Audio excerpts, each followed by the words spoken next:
Il est 20h sur les antennes de la télé Futur Média. Mesdames, Messieurs, bonsoir. C'est parti pour le sommaire de cette édition. Le douanier Léon Yougafay repose désormais à Morolan.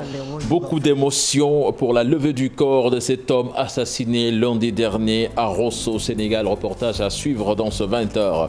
712 nouveaux cas de coronavirus enregistrés ce vendredi au Sénégal. 5 personnes décédées. La pandémie continue sa randonnée macabre. Le premier préfet de Keur Massar installé ce matin, Saïd Fall, a pris fonction en présence des autorités locales et coutumières du 46e département du Sénégal. Et puis une pétition pour fustiger le consensus trouvé par les candidats à l'élection présidentielle à la Fédération sénégalaise de football. Ces initiateurs estiment qu'il n'y a rien qui peut justifier cette entente si ce n'est le partage de prébendes. Voilà le sommaire de ce 20h. Dans quelques instants, le développement.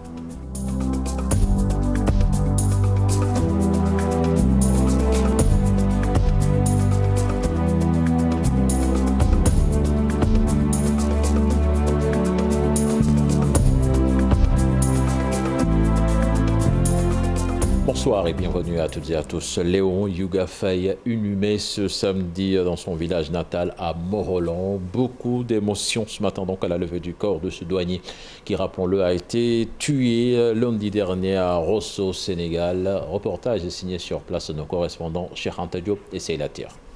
La disparition tragique de l'adjudant des douanes Léon Yougafay, tué par balle dans sa chambre à Richard Toll, a surpris plus d'un dans le village natal de la victime, Tivin Tangour, dans la commune de Morolan, département de Tivaouane. Proches parents, amis, voisins, entre autres, tous se veulent unanimes sur les qualités du disparu. C'est moi qui l'ai éduqué depuis le bas âge. Il a toujours été un homme poli, correct et très courtois. Celui qui a perpétré cet acte mériterait la mort, d'autant qu'aujourd'hui, les cas de meurtre sont devenus monnaie courante dans ce pays. Nous retenons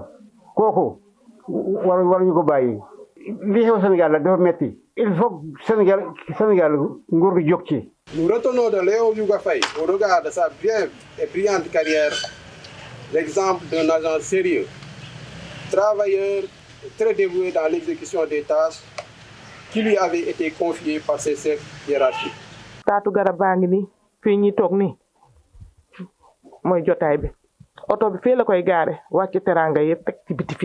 Lors de ses visites au village, Léon venait avec beaucoup de cadeaux qu'il distribuait à tout le monde.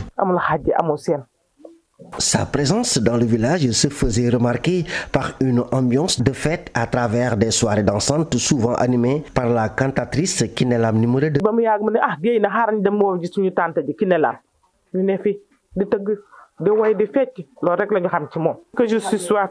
Que justice soit faite, c'est ce que réclament les Morolandais. Cheikh Anta Diop, 712 nouveaux cas de coronavirus enregistrés ce vendredi au Sénégal. Sur 3248 tests effectués, 5 décès ont été enregistrés. À noter que ce 23 juillet, 2570 personnes ont été vaccinées. Justement, le professeur Kombo Touré Kane, virologue, elle invite les populations en respect strict des gestes barrières. Elle était l'invitée du JT de 13h sur la TFM. Ses propos sont recueillis par Mambiram Diouf et Younous Diata. Dire à la population que le virus est là, et bel et bien là, avec son variant Delta, qui est un variant très transmissible et un variant qui peut faire énormément de tort et de dégâts. Donc nous devons tous être armés et former un seul bloc et lutter contre la propagation de cette pandémie. En quoi faisant? En respectant les gestes barrières, éviter les rassemblements, porter le masque en public, avoir toujours sur soi un gel hydroalcoolique ou une solution hydroalcoolique et surtout aller se faire vacciner. Parce qu'avec la vaccination qui va entraîner ce que nous appelons une immunité liée à la vaccination, nous aurons également à côté une immunité naturelle issue de l'infection et nous allons espérer avoir sous peu une immunité qui sera dite une immunité hybride, qui sera une immunité forte pour aider notre pays à sortir de ce fléau. Mais il faut que tout un chacun se dise vraiment que moi, le coronavirus ne passera pas à travers moi pour infecter une autre personne. Donc j'appelle tout le monde à une responsabilité individuelle et ensuite à la responsabilité collective. Et puis l'association sénégalaise pour la solidarité et le développement et la fondation Dianet mettent la main à la pâte. Elles ont distribué des gels et masques, une manière de sensibiliser la population sénégalaise. Maître Djibril Ouad, le président de l'ASAC, en parle au micro de Cheikh Diop et Younous Diatta. À la faveur de ces rencontres, nous avons invité les délégués de quartier, les imams et Badiounogor. Et pour mieux en tout cas participer dans l'œuvre de sensibilisation pour la prévention contre le Covid. Et le ministre de la Santé, qui n'a pas voulu en reste, nous a gratifié d'une donation de kits, de masques antigel pour prévenir et prendre toutes les dispositions idoines pour en fait combattre le Covid. Donc le Covid n'est jamais parti, donc il ne faut pas baisser la garde. Diamoueli, c'est dans le département de Vélingara. Les jeunes du village ont mis le feu aux tables-bancs de l'école et saccagé le logement des enseignants. Les jeunes remontés parce qu'ils ont été interdits d'organiser une soirée dansante au sein de l'établissement scolaire. Ils ont tout bonnement décidé donc de se faire justice suite aux actes de vandalisme et de manque de civisme de certains élèves. Les populations de Yarar ont organisé une grande réflexion pour parler de civisme et de citoyenneté afin de conscientiser les jeunes.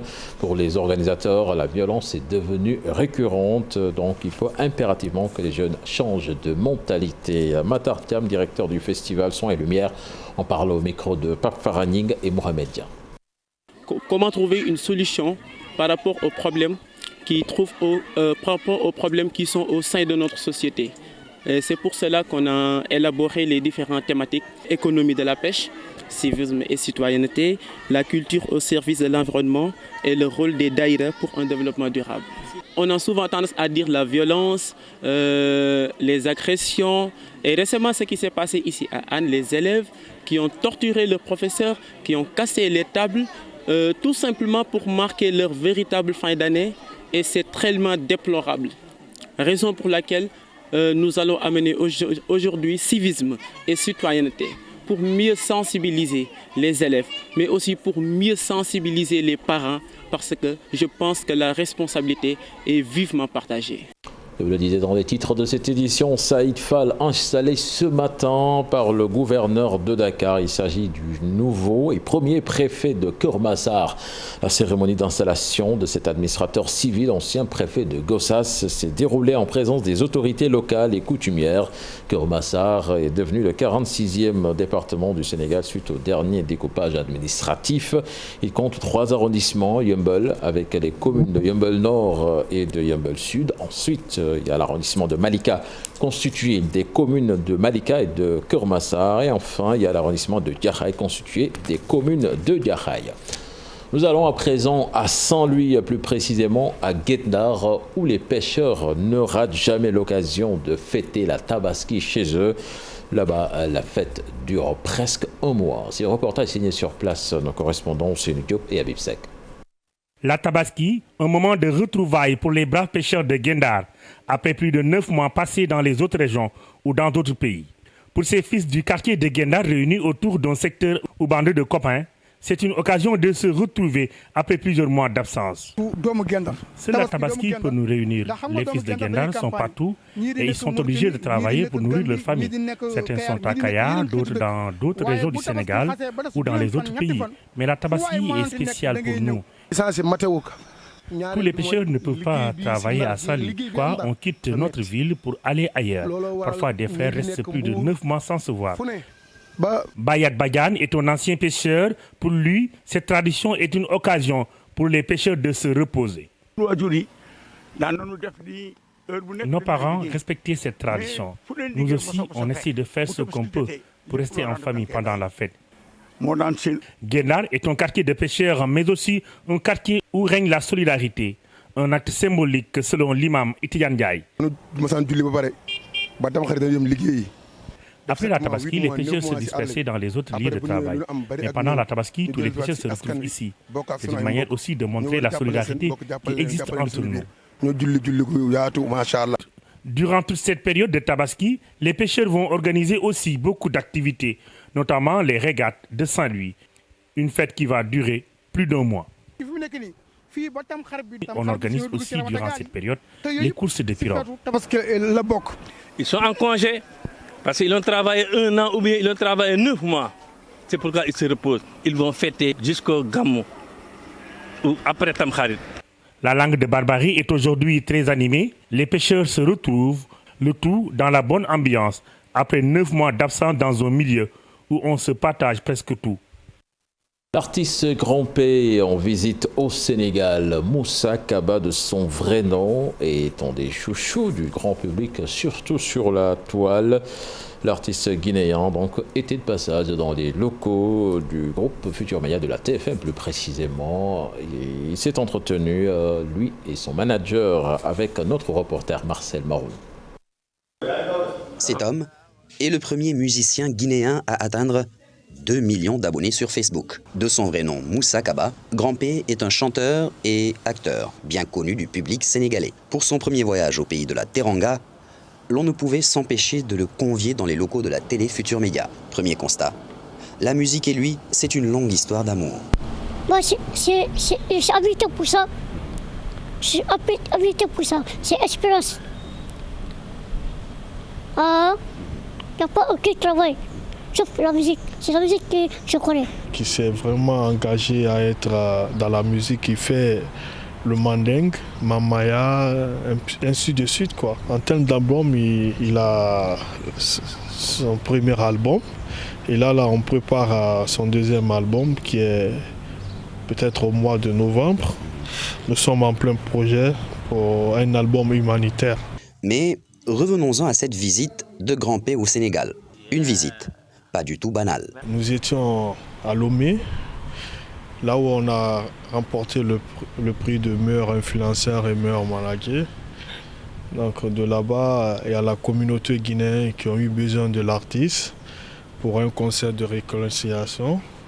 Donc comme il s'agit de la nation et que l'artiste est un ambassadeur, donc on est venu assister pour donner la force à la communauté guinéenne et en même temps profiter, faire la visite aux différentes artistes sénégalais, les hommes influents, pour se donner la main et dire que ouais, l'Afrique est une famille et surtout la Guinée et le Sénégal, c'est la famille, quoi. Grand P est né à Sangiana, dans la région de Kankan, en Guinée, atteint de progéria ou syndrome de Hutchinson-Gilford, maladie génétique extrêmement rare qui provoque des changements physiques et n'ayant aucun traitement spécifique encore connu. Il est longtemps moqué et marginalisé à cause justement de son apparence. Récemment, il a davantage fait le buzz en s'affichant avec la chanteuse ivoirienne Eudoxie Yao. Vous n'êtes pas venu avec la première dame? Elle est à Abidjan. Ok, pourquoi elle n'est pas venue? Elle a un programme? Elle est occupée là. Elle est occupée là, quoi.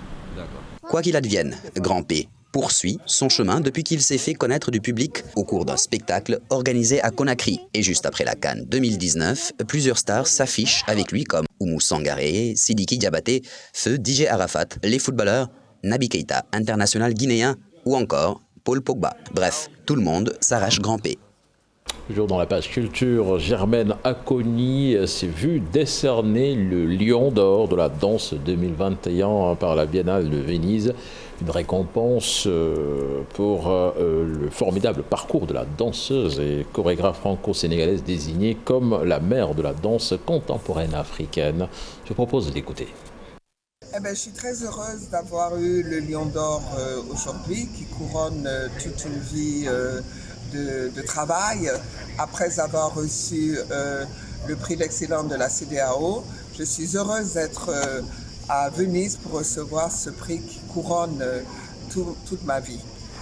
Et aussi, je suis ambassadrice de l'agence sénégalaise de tourisme. Donc, j'en ai parlé.